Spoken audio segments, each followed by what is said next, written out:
boa noite. Agora são 7 horas e 17 minutos. E que bom ter você comigo nesta quarta-feira. Vamos ficar bem informados, acompanhando os principais fatos do Estado no nosso telejornal? E olha só, começamos aí mostrando que a reforma da Previdência foi promulgada pelo Congresso ontem. As novas alíquotas já valerão para os salários de fevereiro do ano que vem, pagos em março. Entenda as mudanças na matéria de Matheus Mourão. A nova Previdência foi promulgada 8 meses depois que o governo federal entregou a proposta para o Legislativo. As mudanças passam a valer assim que forem publicadas no Diário Oficial da União. Nas ruas, a opinião ainda é dividida sobre o tema. Rapaz, essa reforma presidencial ficou bom por militar, que está recebendo bem, né? Quem tem o seu salário aí militar, quem aposentou, está sossegado. Quem não tem, pode caçar, molar enxada e ir para a roça. Eu acho que atingiu muito a população, aquele que mora no êxodo rural, que nunca trabalhou de carteira assinada, não paga INSS, não paga nada. Como é que ele vai sair lá do campo, camponês, para ele se aposentar, se ele não tem nenhuma contribuição? A gente prejudica a população, a classe idosa. Ficou horrível, né? Não só para quem começa a trabalhar agora, como para quem já está trabalhando. Vai adiar bastante coisa. Quem ia aposentar agora já não vai mais, já vai modificar tudo. Aí vai complicar bastante para quem vai começar a entrar, aposentar, que pensa que vai descansar, não vai mais. Vai trabalhar mais um pouco para poder descansar depois. Segundo o governo, a aprovação da reforma da Previdência deve gerar uma economia de 800 bilhões de reais em 10 anos para a União. O texto foi aprovado na Câmara em agosto e seguiu para o Senado. A votação foi concluída em 23 de outubro. Segundo esta advogada especialista em direito previdenciário, as novas regras atingirão diversos tipos de trabalhadores. Bom, nós tivemos vários pontos, né, da reforma. Tivemos a questão da pensão por morte, tivemos a questão da aposentadoria de professor, a aposentadoria de servidor público, a mudança nas idades. Então, a gente teve vários pontos na reforma que foram alterados, né? Então, a gente precisa ter conhecimento da nova legislação para poder se adequar e ver qual seria o método mais correto de aposentadoria, fazer um estudo nesse sentido. Segundo as novas regras, mulheres só poderão se aposentar com 62 anos de idade e homens com 65 anos, tanto na iniciativa privada quanto no setor público federal. O tempo mínimo de contribuição é de 15 anos para mulheres, 20 anos para homens e 25 anos para servidores de ambos os sexos.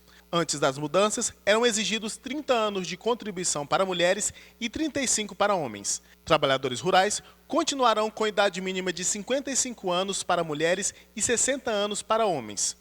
Quem já está no mercado de trabalho poderá escolher a mais vantajosa entre as regras de transição. Já em relação ao cálculo do benefício, ao atingir o tempo mínimo de contribuição, os trabalhadores do regime do INSS terão direito a 60% do valor do benefício integral, com o percentual subindo 2 pontos para cada ano a mais de contribuição.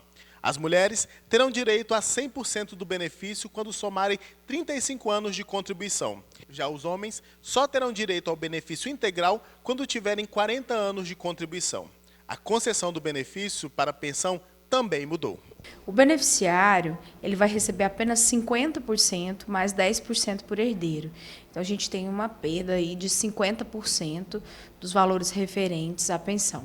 Quando a gente pensa no quesito pensão, a gente tem que pensar a longo prazo, a gente tem que pensar em crianças, a gente tem que pensar que adolescentes, não apenas a mulher ou o homem que perdeu o seu ente, o seu cônjuge, né?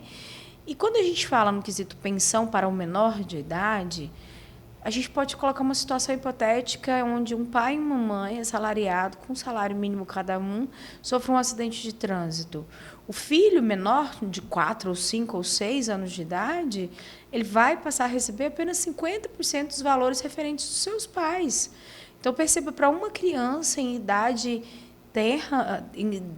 ínfima, vai ser um prejuízo muito grande, porque ela vai ter que aprender a conviver, a viver com um benefício muito inferior àquele que os seus pais o proporcionavam anteriormente.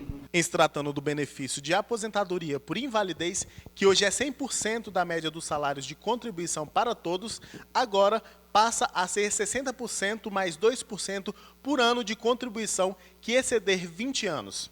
Em caso de invalidez, decorrente de acidente de trabalho, doenças profissionais ou do trabalho, o cálculo do benefício não muda. Os PMs e bombeiros ficaram de fora da reforma da Previdência. Eles foram incluídos em outro projeto já em tramitação no Congresso Nacional. Para a especialista, a reforma da Previdência era necessária, mas precisaria de um estudo mais cuidadoso. Na minha opinião pessoal, eu acho que vai causar um déficit na Previdência, porque vai desestimular pessoas com grande renda que contribuíam com a Previdência na expectativa de aposentar após os seus 30 anos de contribuição ou 35, vai ter 35 para homens, vai ter um desestímulo, porque ela vai deixar de contribuir. Então, penso eu que, a longo prazo, na verdade, a gente está causando um déficit nas contribuições da Previdência. A gente continua falando sobre a reforma da Previdência porque os servidores municipais e estaduais de todo o Tocantins ainda não devem ser afetados com as novas regras. Eles dependem de uma PEC paralela que está no Congresso. A proposta de emenda à Constituição que trata da reforma previdenciária de servidores municipais e estaduais está no Senado. Ela já foi votada em primeiro turno na Casa e a análise em segundo turno deveria ter acontecido ontem, só que por falta de quórum ficou para a semana que vem.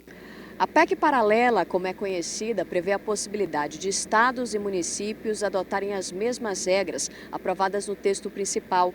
A expectativa é que a discussão no Senado seja encerrada na terça-feira. Depois disso, ela segue para a Câmara dos Deputados e lá o debate deve ser um pouco mais complicado. Para o deputado federal Marcelo Ramos, que foi presidente da Comissão Especial da Reforma da Previdência, a discussão fica ainda mais difícil, porque 2020 é um ano eleitoral. Como o texto final da PEC paralela ficou com a necessidade de uma confirmação pelas Assembleias Legislativas, talvez assim a gente consiga aprovar. A Câmara aprova, mas ela só vale nos estados que a Assembleia Legislativa aprovar em lei própria.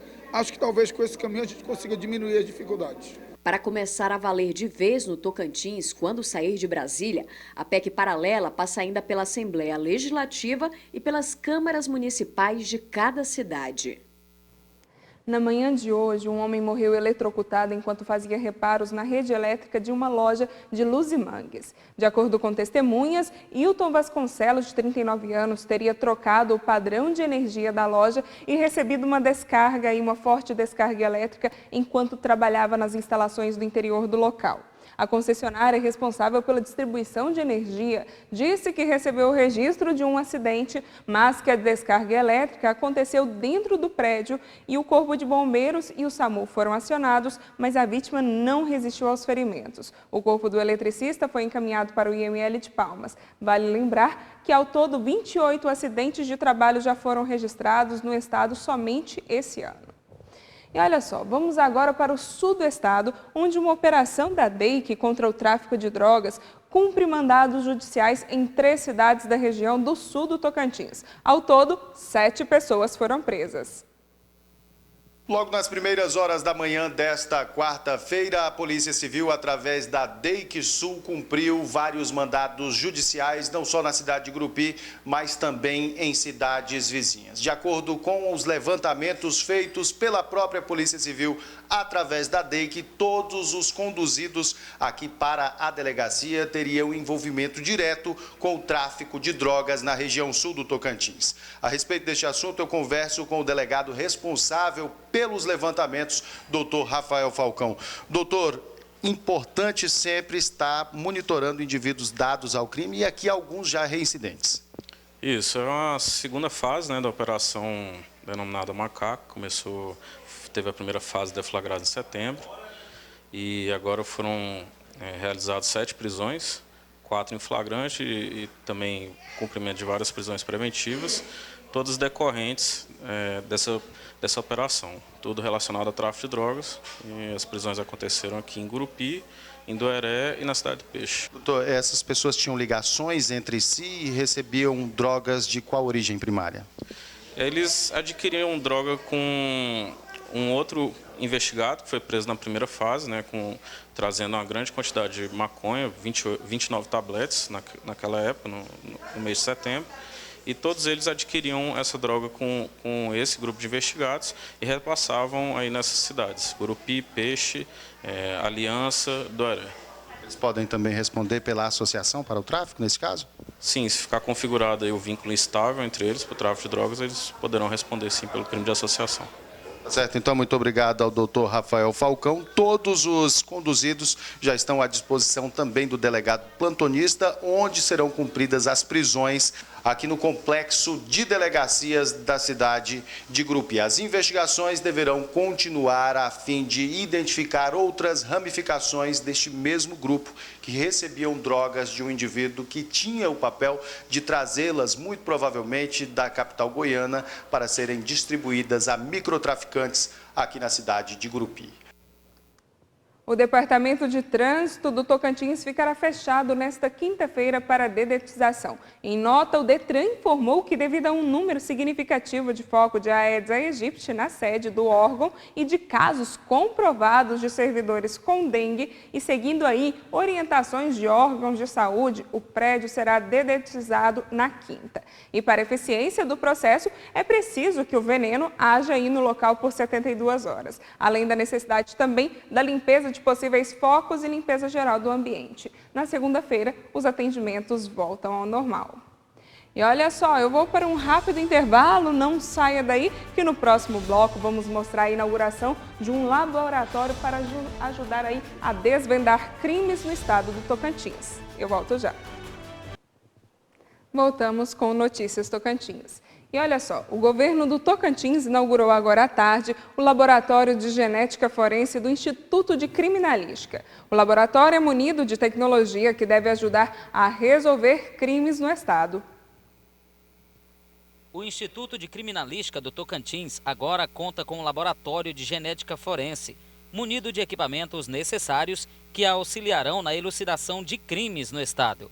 O governo federal acredita na tecnologia e na ciência como uma ferramenta importante para investigar crimes e provar a participação de criminosos em determinados crimes, ou ainda, quando um inocente é apontado erroneamente como suspeito, para ele ser também rapidamente liberado das investigações. Então é uma tecnologia muito eficiente para mostrar de quem é aquele material que foi encontrado no local de crime ou no corpo de vítimas. Anteriormente, os trabalhos periciais, como a análise de DNA, eram realizados em estados vizinhos. Agora, com laboratório próprio, a polícia científica realizará os exames em menor tempo, com menos gastos e com maior precisão. Os exames de DNA são de suma importância para a investigação criminal, né, porque ele tanto inocenta quem está acusado indevidamente, quanto coloca o indivíduo na cena do crime e também realiza identificação, né, através da comparação do material biológico. Nós realizávamos esses exames através de parceria com alguns estados da federação. E os nossos peritos se deslocavam, né, para os laboratórios deles e realizavam os exames. E isso era bastante limitado, uma vez que existia a demanda do próprio estado e a gente teria que levar a quantidade bem reduzida e primando por aquelas de maior urgência. Então, hoje é um dia realmente de se celebrar, porque hoje estamos nos tornando independentes e prontos para realizar os nossos próprios exames. Essa perita esclarece os trabalhos a serem realizados no Instituto de Criminalística. Aqui a gente trabalha interno, né, o perito interno. Então, toda a amostra que ela é coletada no local de crime e que é encaminhado para o laboratório de genética forense, ele gera um perfil genético. Esse perfil genético ele pode então ser comparado como confronto, um perfil, uma amostra encontrada no local de crime com um determinado suspeito, por exemplo, ou então pode vir a amostra para identificação humana, por exemplo, vítima de desastres ou, cadáver que não identificado. O governo do Tocantins, por meio da Fundação de Amparo à Pesquisa, anunciou um repasse de quase R$2 milhões no setor de ciência e tecnologia. O anúncio do investimento de R$1 milhão e 700 mil para a comunidade científica aconteceu durante o evento Manhã de Ciência e Tecnologia no auditório do Palácio Araguaia. Do total do repasse, R$1 milhão e 200 mil devem contemplar 100 pesquisadores durante 12 meses, além de R$300 mil para o apoio à participação em eventos científicos. R$150 mil devem ser disponibilizados por meio de edital para a organização de eventos e R$45 mil para a tradução de artigos do português para o inglês. É um incentivo que o governo faz, cortando na carne, porque nós estamos colocando o Estado no trilho novamente, entrando na lei de responsabilidade fiscal. E aí é bom destacar que quando o Estado vai dando certo, os recursos sobram para coisas que são importantes. E ciência e tecnologia é um vetor de desenvolvimento do Estado. Tenho dito que não adianta você ter terra, você ter ferrovia norte-sul, você ter sol, ter água, ter tudo. E rodovia, se você não transforma essa matéria-prima e transforma em valor, agrega valor, porque você passa a ser mais competitivo com a inovação, com a tecnologia, você gera emprego e você desenvolve o Estado. E de maneira inteligente, porque hoje os editais que nós estamos abrindo, por exemplo, Bolsa de Produtividade, é para que o pesquisador desenvolva projetos estratégicos para o Estado do Tocantins. Durante o evento foram entregues 63 computadores que devem contemplar 9 projetos vinculados ao UFT, Unitins e Unirg e beneficiarão 300 pesquisadores que têm acesso aos laboratórios das instituições de ensino superior. A FAPT ainda assinou a ordem de serviço para a construção do Laboratório de Referência Animal em Araguaína. O Laboratório de Referência Animal, eles são poucos que existem no Brasil e no Norte não tem esse tipo de laboratório. Então, ele, além de atender o estado de Tocantins, ele pode atender os estados vizinhos, como o sul do Pará, o sul do Maranhão, dar suporte à produção agropecuária. E, no caso, por exemplo, a ADAPEC, os Centros de Controle de Zoonoses, o Ruraltins, ele vai ter um suporte dentro do próprio estado a um custo bem menor para fazer os exames de raiva, tuberculose, anemia infecciosa equina e todos esses exames, que inclusive mormo também. Para o presidente da Fundação, o investimento feito pelo governo do Tocantins vai na contramão do cenário nacional no incentivo à pesquisa. Hoje o Ministério de Ciência e Tecnologia teve 42% do recurso contingenciado, quer dizer, a gente estava chegando na faixa de 1% do PIB, o Brasil estava investindo, hoje nós já estamos em 0,3%, 0,4%, então caiu muito o investimento, tem 78 mil pesquisadores à deriva, sem amparo de bolsa, isso é muito ruim para a ciência brasileira, né? Mas o governo Tocantins tem a compreensão que é muito importante continuar investindo em ciência e tecnologia e de amparar esses pesquisadores. Você tem 1000 doutores, se você não dá realmente sustentação para que esse pesquisador faça o trabalho, quem vai perder é o Estado. E ele daqui a pouco vai embora para outro lugar, né? Então a gente tem que realmente cumprir essa função. Então eu fico muito feliz. Vamos ver agora como é que fica o tempo amanhã no Tocantins. Há possibilidade de chuvas aí em quase todo o estado. Em Paraíso do Tocantins, amanhã será parecido com hoje. Máxima de 33 graus e mínima de 26, com 80% de chance de chuva na cidade. Em Miracema do Tocantins, as nuvens de chuva aparecem pela manhã e chove à tarde e à noite. Máxima de 38 graus e mínima de 24. Amanhã, em Natividade, aparece o sol com algumas nuvens e não chove. A máxima é de 40 graus e a mínima de 24 graus. E olha só, a Prefeitura de Palmas entregou as obras da Avenida Palmas Brasil Norte, que é considerada aí o novo centro comercial da cidade. Mas nem tudo foi festa. Os comerciantes dizem que a avenida deveria contar com espaços padronizados para que eles pudessem trabalhar.